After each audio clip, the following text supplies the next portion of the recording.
આગળ સમાચારમાં વાત કરશું તારંગા બસ સ્ટેન્ડ પાસે અભિજીત સી બારડની ટીમ દ્વારા પદયાત્રીઓ માટે સેવા કેમ્પને ખુલ્લો મુકાયો।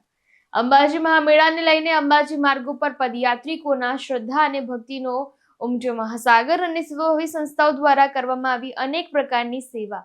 આરોગ્ય મંત્રી ઋષિકેશ પટેલે અંબાજી માર્ગ પર આવેલ સેવા કેમ્પોની મુલાકાત લીધી તો શ્રદ્ધા ભક્તિ અને આસ્થાના ત્રિવેણી સંગમરૂપ અંબાજી મહામેળામાં અંબાજીના માર્ગો અને એમાં મહેસાણા જિલ્લાના સતલાસણા અંબાજી માર્ગો પર ભક્તોનું ઘોડાપુર ઉમટી પડ્યું છે।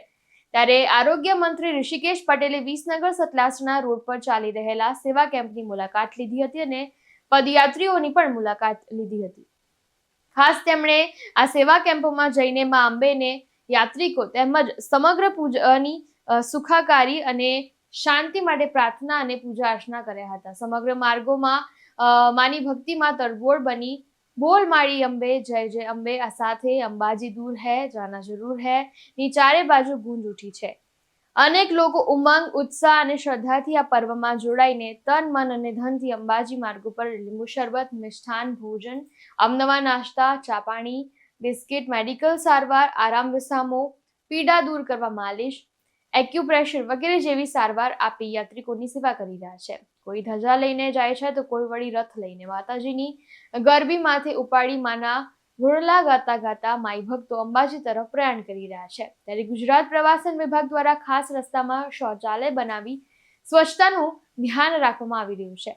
સરકારી વહીવટી તંત્ર દ્વારા યાત્રિકોને કોઈ જ પ્રકારની અગવડ ન પડે એની પણ વિશેષ કાળજી લેવામાં આવી રહી છે અને 24 કલાક પોલીસ વિભાગ પણ ખડે પગે રહીને પદયાત્રીઓની સુરક્ષા કરી રહ્યા છે।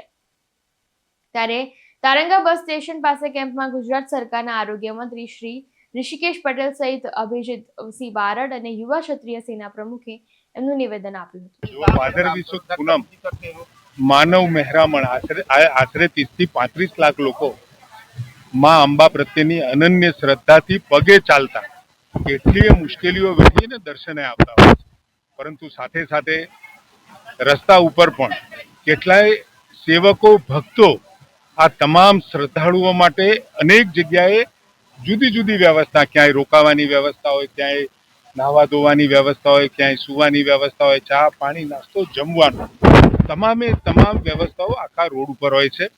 રસ્તા ઉપર પણ આરોગ્ય માટે આરોગ્ય કેમ્પ, ક્યાંય નાની મોટી તકલીફ પડે તો એમાં ડાયવર્ઝન, પોલીસ, સુરક્ષા તમામ વ્યવસ્થાઓ સરકાર તરફથી શ્રદ્ધાળુઓ માટેની અને એમાં પણ અગ્નિ પરીક્ષા ખૂબ દાતા પછી અંબાજી પહોંચતા સુધી આવતી હોય છે।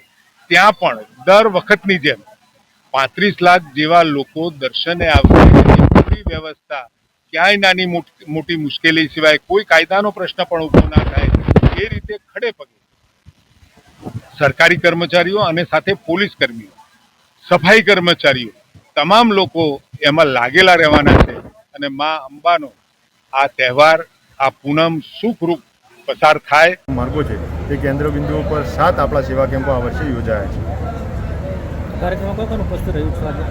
આ કાર્યક્રમમાં સંતો મહંતોની ઉપસ્થિતિ, એમના આશીર્વાદ સાથે ગુજરાત સરકારના કેબિનેટ મિનિસ્ટર ઋષિકેશભાઈ પટેલ, લોકસભાના સાંસદ આદરણીય હરિભાઈ અને અનેક રાજકીય અગ્રણીઓ ઉપસ્થિત હતા।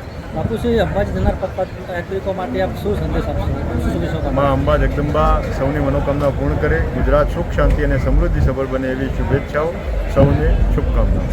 નાના ગૃહ અથવા તો જમવાની ચા નાસ્તાની અદ્યતન વ્યવસ્થાઓ મળે એ માટે આ વખતે પુનઃ આ વર્ષે સેવા કેમ્પ યોજ્યો છે। ફારૂક મેમણ સાથે ચક્રવાત ન્યૂઝ, ખેરાલુ।